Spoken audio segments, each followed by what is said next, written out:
Saudações. Dentro da continuidade da tentativa da gente explicar as civilizações por elas mesmas, a gente não vai usar um texto do Fanon, que não é africano, é nativo das Américas, para explicar a África. Vamos usar Amadou Hampâté-Bâ. Espero que vocês gostem.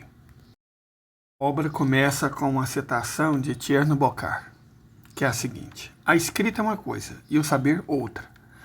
A escrita é a fotografia do saber, mas não o saber em si. O saber é uma luz que existe no homem, a herança de tudo aquilo que nossos ancestrais vieram a conhecer e que se encontra latente em tudo o que nos transmitiram, assim como o baobá já existe em potencial na sua semente.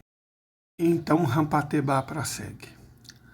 Quando falamos de tradição em relação à história africana, referimos-nos à tradição oral, e nenhuma tentativa de penetrar a história e o espírito dos povos africanos terá validade a menos que se apoie na herança de conhecimentos de toda a espécie, pacientemente transmitidos de boca a ouvido, de mestre e discípulo, ao longo dos séculos.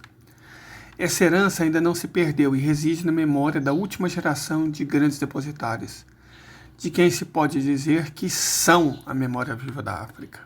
Entre as nações modernas, onde a escrita tem precedência sobre a oralidade, onde o livro constitui o principal vínculo da herança cultural, durante muito tempo julgou-se que povos sem escrita eram povos sem cultura.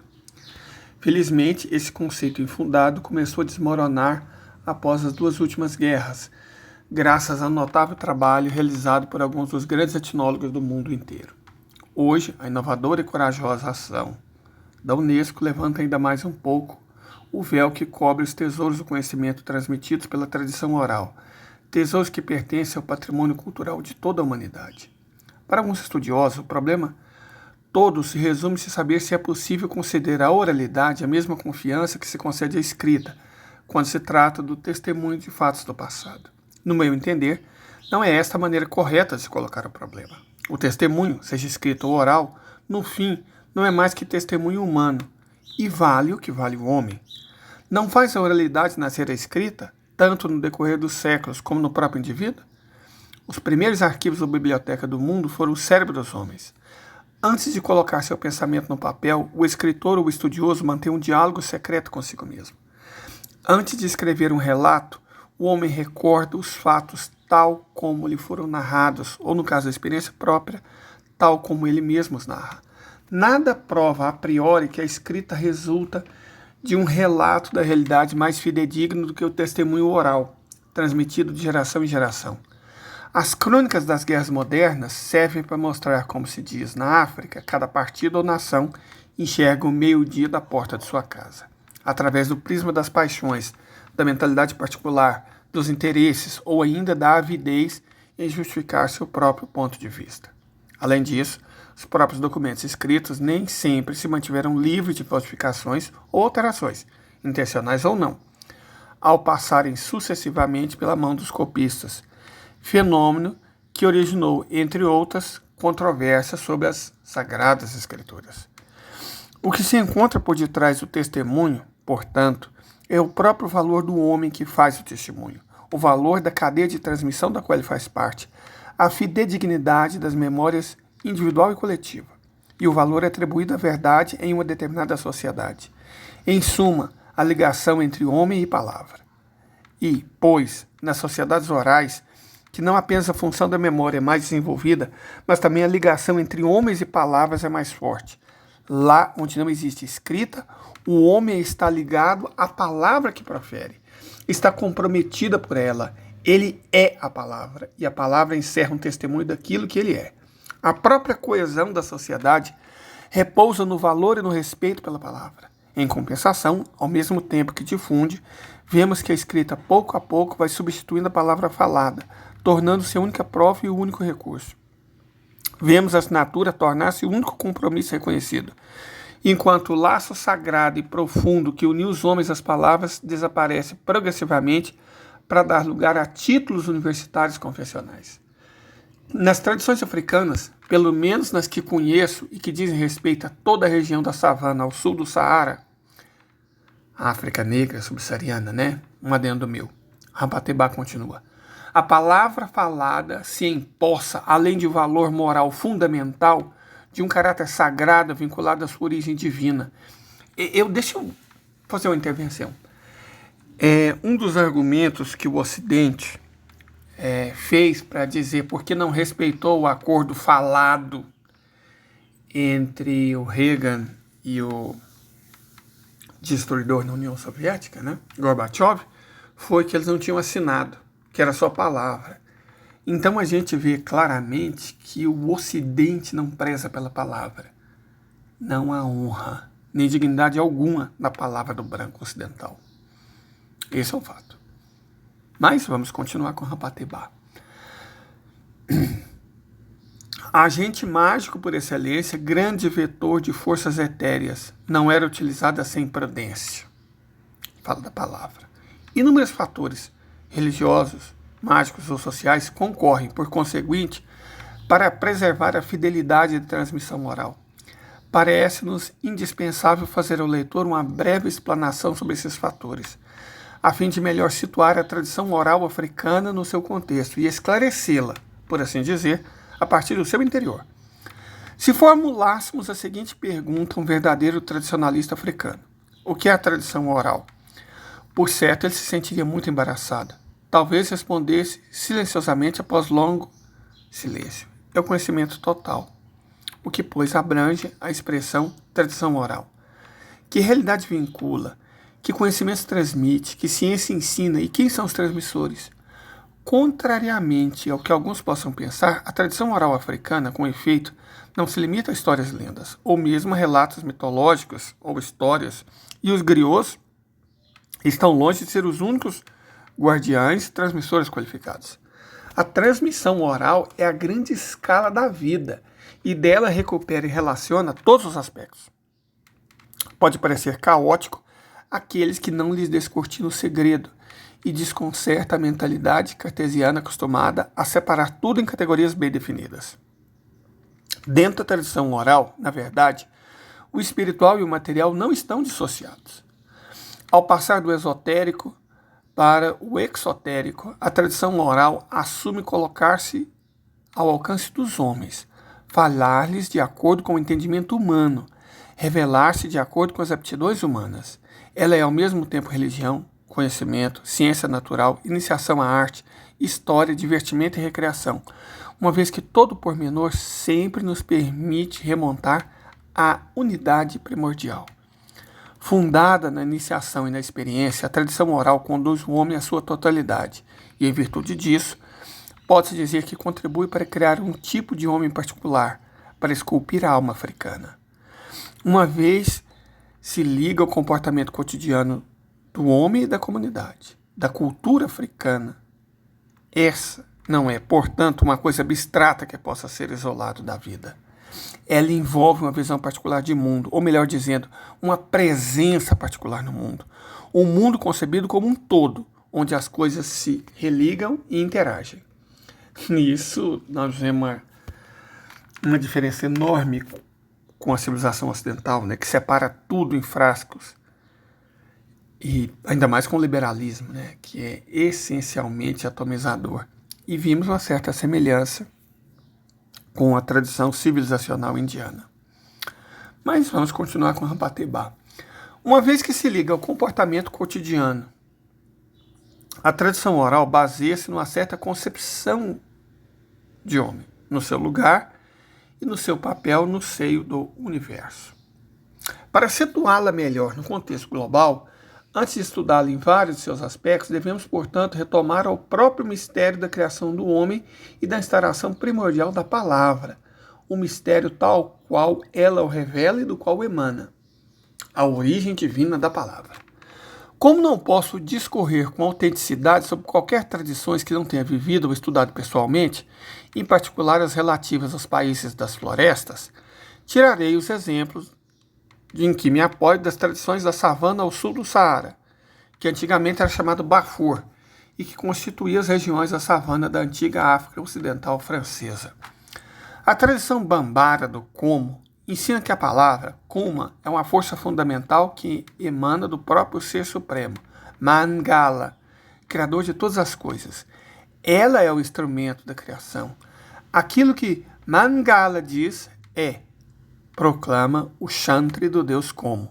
O mito da criação do universo e do homem, ensinado pelo mestre iniciador do Como, que é sempre um ferreiro, aos jovens circuncidados, revela-nos que quando Mangala sentiu falta de um interlocutor, ele criou o primeiro homem. Mas, antigamente, a história da Gênese costumava ser ensinada durante os 63 dias de retiro impostos aos circuncidados aos 21 anos de idade. Em seguida, passava mais 21 anos, estudando-os cada vez mais profundamente. Na orla do bosque sagrado, onde Como vivia, o primeiro circuncidado entoava ritmicamente as seguintes palavras: Mangala, Mangala. Quem é Mangala? Onde está Mangala?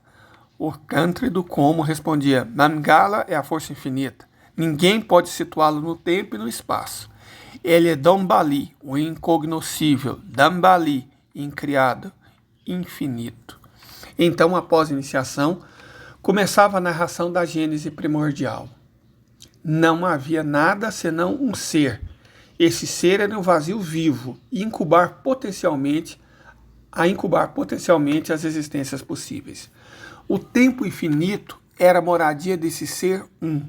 O ser um chamou-se Mangala. Então ele criou o Fan, um ovo maravilhoso com 9 divisões, no qual introduziu os novos estados fundamentais da existência. Quando o ovo primordial chocou, dele nasceram 20 seres fabulosos que constituíram a totalidade do universo, a soma total das forças existentes no conhecimento possível. Mas, nenhuma dessas 20 primeiras criaturas revelou-se apta a tornar-se o interlocutor, Comanion, de Mangala, que ele havia desejado para si. Assim, ele tomou uma parcela de cada uma dessas 20 criaturas existentes e as misturou. Então, insuflando uma mistura de centelha do seu próprio hálito ígneo, criou um novo ser, o homem, a quem deu uma parte do seu próprio nome, Ma. Assim, esse novo ser, através do seu nome e da centelha divina nele introduzida, continha algo do próprio Mangala, síntese de tudo que existe, receptáculo por excelência da força suprema e confluência de todas as forças existentes. Ma, o homem, recebeu de herança uma parte do poder criador divino, o dom da mente e da palavra. Mangala ensinou a Ma, seu interlocutor, as leis segundo as quais todos os elementos do cosmos foram formados e continuam a existir. Ele o intitulou Guardião do Universo e o encarregou de zelar pela conservação da harmonia universal. Por isso, é penoso ser Ma. Iniciado por seu criador, mais tarde Ma transmite a seus descendentes tudo o que havia aprendido. E esse foi o início da grande cadeia de transmissão oral iniciatória na qual a ordem do como as ordens de Nama, do Kore, etc. No Mali, disse continuadora, tendo Mangala criado seu interlocutor, Ma falava com ele, ao mesmo tempo dotava-o da capacidade de responder. Teve início o diálogo entre Mangala, criador de todas as coisas, e Ma, simbiose de todas as coisas. Como provinha de Mangala para todo homem, as palavras eram divinas, porque ainda não haviam entrado em contato com a materialidade. Após o contato com a corporeidade, perderam um pouco da sua divindade, mas se carregaram de sacralidade. Assim, sacralizado pela palavra divina, por sua vez, a corporeidade emitiu vibrações sagradas que estabeleceram comunicação com Mangala. A tradição africana, portanto, concebe a fala como um dom de Deus. Ela é ao mesmo tempo divina, no sentido descendente, e sagrada, no sentido ascendente. Mangala, como se ensina, depositou em Ma as 3 potencialidades do poder, do querer e do saber, contida nos 20 elementos dos quais ele foi composto. Mas todas essas forças dos quais herderam permanecem silenciadas dentro dele. Ficam no estado de repouso até o instante em que a fala venha colocá-la em movimento. Vivificadas pela palavra divina, essas forças começam a vibrar. Numa primeira fase, tornam-se pensamento. Numa segunda, som. E numa terceira, fala. A fala, portanto, é considerada como materialização ou a exteriorização das vibrações das forças. Assinalemos, entretanto, que nesse nível, os termos falar e escutar referem-se a realidades muito mais amplas do que as que normalmente lhes atribuímos. De fato, disse, quando Mangala fala, pode-se ver, ouvir, cheirar, saborear e tocar a sua fala. Trata-se de uma percepção total, de um conhecimento no qual o ser se envolve na totalidade. Do mesmo modo, sendo a fala a exteriorização das vibrações das forças, toda manifestação de uma só força, seja qual for a forma que assuma, deve ser considerado como sua fala. É por isso que no universo tudo fala. Tudo é fala que ganhou corpo e forma. Como Fulfudê, a palavra que designa fala, hala, deriva da raiz verbal hal, cuja ideia é dar força e, por extensão, materializar. A tradição Peu ensina que Genô, o Ser Supremo, conferiu força a Keikala, o primeiro homem, falando com ele. Foi conversa com Deus que fez Keikala forte. Dizem os Silategi, ou mestres iniciados Peu. Se a fala é força, é porque ela cria uma ligação de vai e vem, e a Warta em Fulfudê, que gera o movimento e o ritmo, e, portanto, vida e ação. Esse movimento de vai e vem é simbolizado pelos pés do tecelão, que sobem e descem, como veremos adiante ao falarmos sobre os ofícios tradicionais. Com efeito, o simbolismo do ofício de tecelão baseia-se inteiramente na fala criativa em ação. A imagem da fala de Mangala, do qual é um eco, a fala humana coloca em movimento as forças latentes, que são ativadas e suscitadas por ela, como um homem que se levanta e volta ao ouvir o seu nome.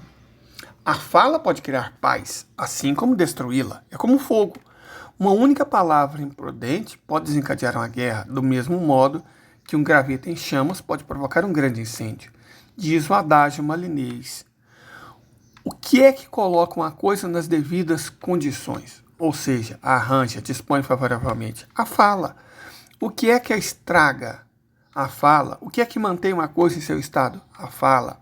A tradição, pois confere a Kumá, a palavra, não só o poder criador, mas também a dupla função de conservar e destruir.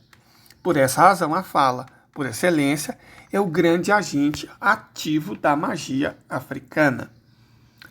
Deve-se ter em mente, de uma maneira geral, todas as tradições africanas que postulam uma visão religiosa do mundo, todas elas. O universo visível é concebido e sentido como o sinal, a concretização e o envoltório de um universo material invisível e vivo, constituído de forças em perpétuo movimento. No interior dessa vasta unidade cósmica, tudo se liga, tudo é solitário. É comportamento do homem em relação a si mesmo, em relação ao mundo que o cerca, o mundo mineral, vegetal, animal e a sociedade humana. Será objeto de uma regulação ritual muito mais precisa, cuja forma pode variar segundo as etnias ou regiões. A violação das leis sagradas causaria uma perturbação no equilíbrio das forças que se manifestam em distúrbios de diferentes tipos. Por isso a ação mágica, ou seja, a manipulação das forças, geralmente almejava restaurar o equilíbrio perturbado e restabelecer a harmonia, do qual o homem, como vimos, havia sido designado guardião por seu criador. Na Europa, a palavra magia é sempre tomada no mau sentido, enquanto que na África designa unicamente o controle das forças, em si uma coisa neutra, que pode se tornar benéfica ou maléfica, conforme a direção que se lhe dê. Como se diz, nem a magia nem o destino são maus em si. A utilização que deles fazemos os torna bons ou os torna maus. A magia boa dos iniciados e dos mestres do conhecimento visa purificar os homens, os animais e os objetos, a fim de repor as forças em ordem. E aqui é decisiva a força da fala. Assim como a fala divina de Mangala animou as forças cósmicas que dormiam estáticas em Ma, assim também a fala anima, coloca em movimento e suscita as forças que estão estáticas nas coisas. Mas para que a fala produza um efeito total, as palavras devem ser entoadas ritmicamente, porque o movimento precisa de ritmo, estando ele próprio fundamentado no segredo dos números. A fala deve reproduzir o vai e vem, que é a essência do ritmo. Nas canções rituais e nas fórmulas aleatórias, a fala é, portanto, a materialização da cadência.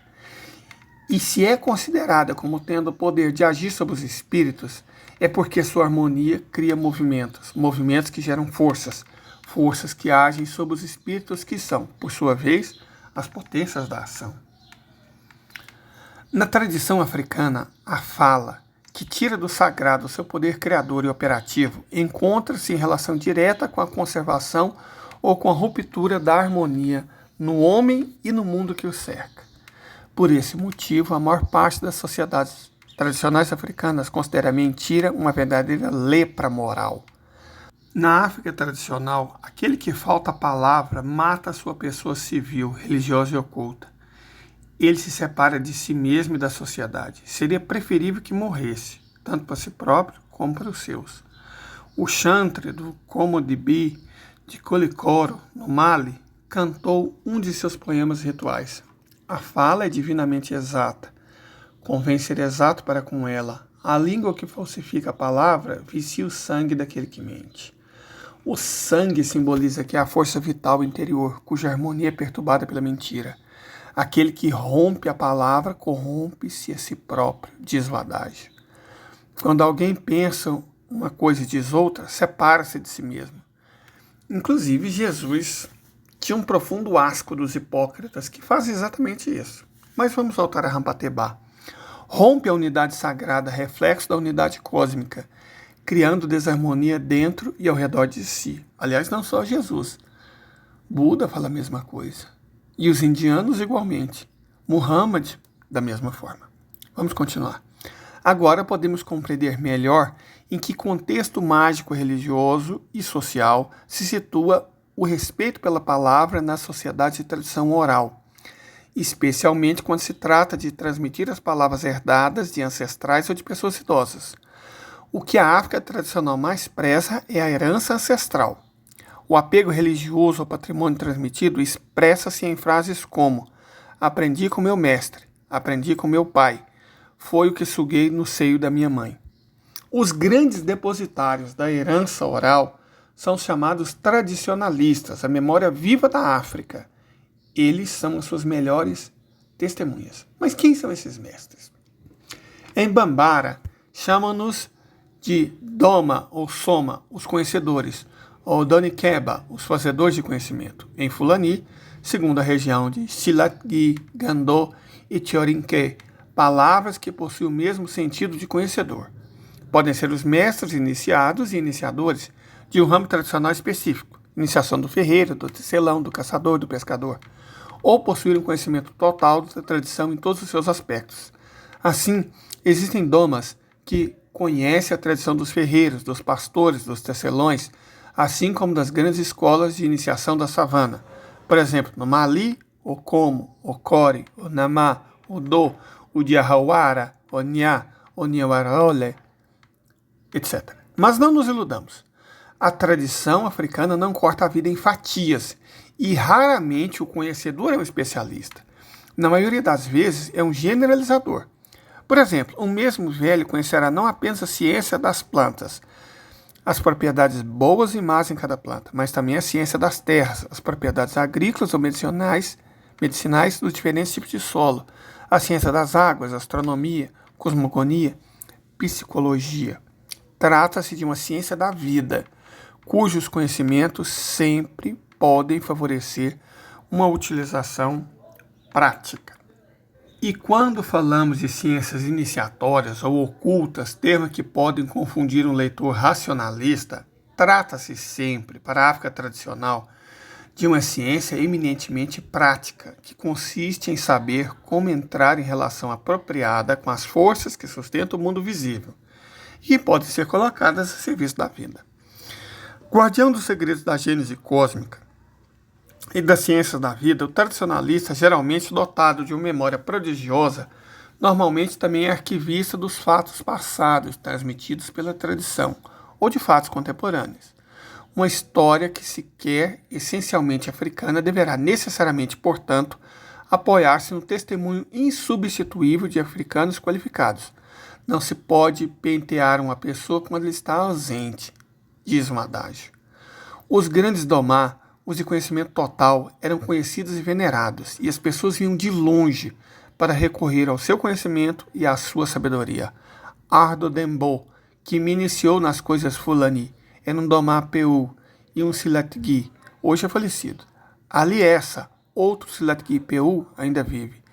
Da Anfocine, que frequentava a casa do meu pai na minha infância, era um Doma quase universal. Não somente era um grande mestre iniciado do Como, mas também conhecia todos os outros conhecimentos do seu tempo histórico, iniciatórios ou relativos à ciência da natureza. Era conhecido por todos na região que se estende de Sikassou a Bamako, isso é, os antigos reinos de Kenedougou e de Beledougou. Seu irmão mais jovem, Latif, que havia experimentado as mesmas iniciações, era também um grande domá. Além do mais, tinha a vantagem de ler e escrever em árabe e de ter prestado serviço militar nas forças francesas do Tchad, o que lhe permitiu coletar grande quantidade de conhecimentos na savana chadiana, que se revelaram análogos aos ensinados no Mali.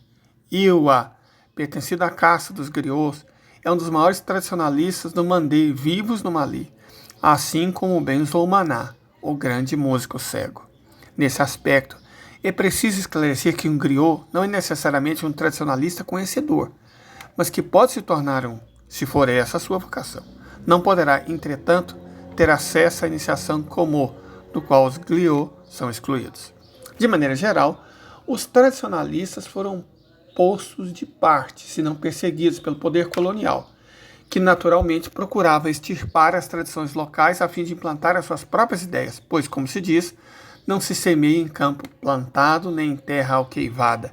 Por essa razão, a iniciação geralmente buscava refúgio na mata e deixava as grandes cidades, chamadas de Tubadugu, cidades de brancos, ou seja, dos colonizadores. No entanto, nos diversos países da savana africana que formaram o antigo Darfur, e sem dúvida em outras partes também, ainda existem conhecedores que continuam transmitindo herança sagrada àqueles que aceitam aprender e ouvir, e que se mostram dignos de receber o ensinamento por sua paciência e discrição.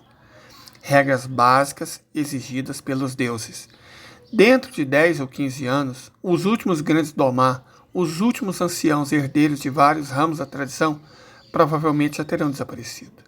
Se não nos apressarmos em reunir seus testemunhos e ensinamentos, todo o patrimônio cultural e espiritual de um povo inteiro cairá no esquecimento, juntamente com eles. Uma geração jovem sem raízes ficará abandonada à própria sorte. Essa é a função do Ocidente. Matar, né? Inclusive a alma.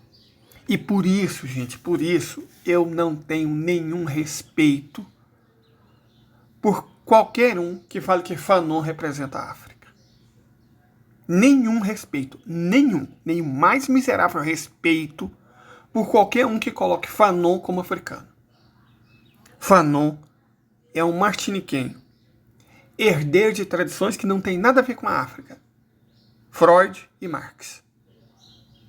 Fanon é preto, mas isso torna ele tão africano quanto alguém nascido na Mooca é italiano, ou quando alguém de Blumenau é alemão.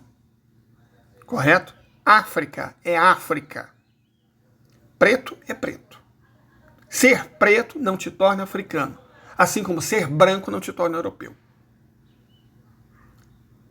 Como eu estou falando de África, eu estou falando de Rampatebá, que é africano, e herdeiro de tradições africanas, essencialmente orais. Mas vamos continuar. Mais do que todos os outros homens, os tradicionalistas domá, grandes ou pequenos, obrigam-se a respeitar a verdade. Para eles, a mentira não é simplesmente um defeito moral, mas uma interdição ritual cuja violação lhes impossibilitaria o preenchimento de sua função. Um mentiroso não poderia ser um iniciador, nem um mestre da faca, e muito menos um domá. Se excepcionalmente acontecesse um tradicionalista domá revelar-se um mentiroso, jamais voltaria a receber a confiança de alguém, qualquer domínio e sua função desapareceria imediatamente. De um modo geral, a tradição africana abomina a mentira. Diz: cuida-te para que não te separes de ti mesmo. É melhor que o mundo fique separado de ti do que você se separado de você mesmo. Mas a interdição ritual da mentira afeta, de modo particular, todos os oficiantes, ou sacrificadores ou mestres de faca, de todos os graus, a começar pelo pai da família, que é o sacrificador ou oficiante de sua família, passando pelo ferreiro, pelo tecelão ou pelo artesão tradicional, sendo a prática de um ofício uma atividade sagrada, como veremos adiante. A proibição atinge todos que, tendo de exercer uma responsabilidade mágico-religiosa e de realizar os atos rituais, são, de algum modo, os intermediários entre os mortais comuns e as forças tutelares. No topo estão os oficiantes sagrados do país, por exemplo, os Rogon, entre os Dogon, e eventualmente o rei. Essa interdição ritual existe, de meu conhecimento, em todas as tradições da savana africana. A proibição da mentira deve-se ao fato de que, se um oficiante mentisse, estaria corrompendo os atos rituais. Nada mais preencheria o conjunto das tradições rituais necessárias à realização do ato sagrado, sendo a principal estar ele próprio em harmonia antes de manipular as forças da vida. Não nos esqueçamos que todos os sistemas mágicos religiosos africanos tendem a preservar ou restabelecer o equilíbrio das forças, do qual depende a harmonia do mundo material e espiritual. Mais do que todos os outros, os Domá sujeitam-se a essa obrigação, pois enquanto mestres iniciados, são os grandes detentores da palavra, principal agente ativo da vida humana e dos espíritos. São os herdeiros das palavras sagradas e encantatórias transmitidas pela cadeia dos ancestrais, palavras que podem remontar às primeiras vibrações sagradas emitidas por Ma, o primeiro homem. Se o tradicionalista Domá é retentor da palavra, os demais homens são os depositários do palavratório. Citarei o caso de um mestre de faca Dogon, do país de Pinnari, no departamento de Badiagara, que conheci na juventude e que certa vez foi forçado à mentira a fim de salvar a vida de uma mulher procurada que ele havia escondido na sua casa. Após o incidente, ele renunciou espontaneamente ao cargo, supondo que já não mais preenchia as condições rituais para assumi-la legitimamente. Quando se trata de questões religiosas e sagradas, os grandes mestres tradicionais não temem a opinião desfavorável das massas e, se acaso cometem um engano, admitem o erro publicamente, sem desculpas calculadas ou evasivas. Para eles, reconhecer quaisquer faltas que tenham cometido é uma obrigação, pois significa purificar-se da profanação. Se um tradicionalista ou conhecedor é tão respeitado na África, é porque ele se respeita a si mesmo. Disciplinado interiormente, uma vez que jamais deve mentir, é um homem bem equilibrado, mestre das forças que nele habitam. Ao seu redor, as coisas se ordenam e as perturbações se aquietam. Independente da interdição da mentira, ele pratica a disciplina da palavra e não a utiliza imprudentemente, pois a fala, como vimos, é considerada uma exteriorização das vibrações de forças positivas. Inversamente, a força interior nasce da interiorização da fala. A partir dessa ótica, pode-se compreender melhor a importância que a educação tradicional africana atribui ao autocontrole. Falar pouco é sinal de boa educação e de nobreza. Muito cedo, o jovem aprende a dominar a manifestação das emoções ou do seu sofrimento.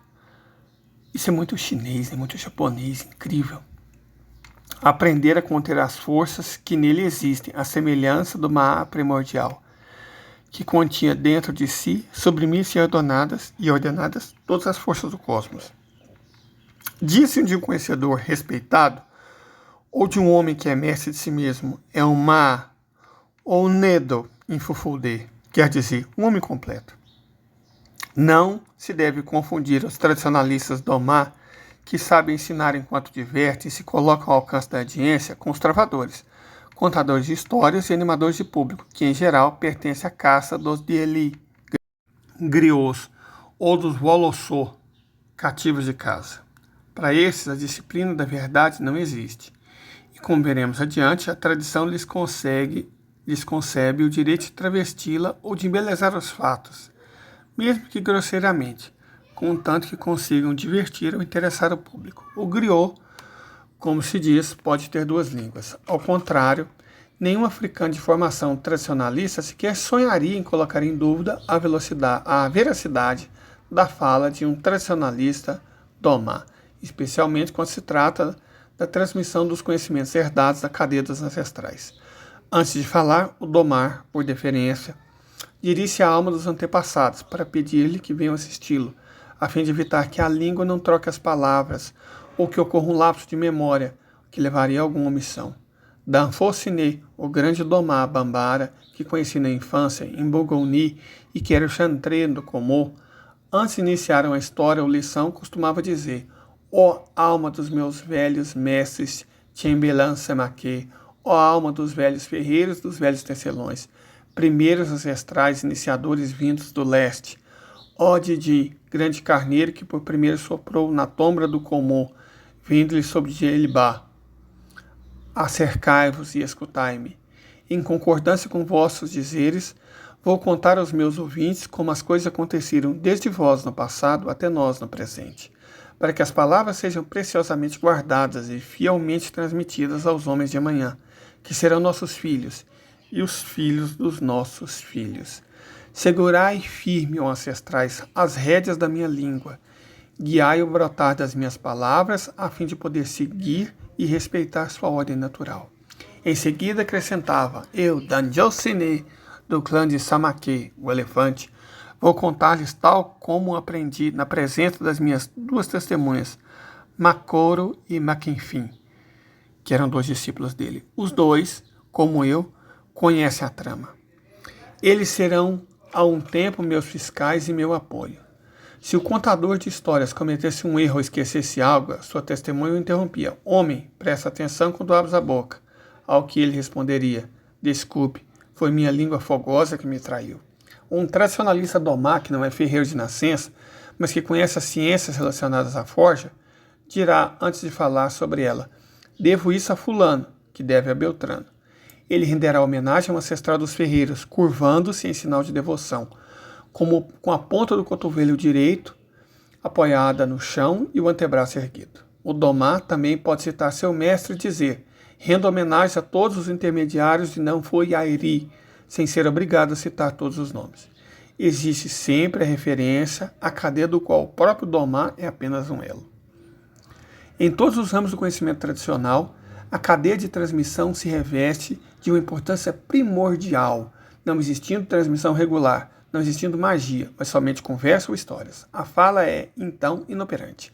A palavra transmitida pela cadeia deve veicular, depois da transmissão original, uma força que se torna operante e sacramental. Sobre isso eu termino aqui. Se houver interesse, eu falo mais. Muito obrigado a todos que me ouviram. Saudações.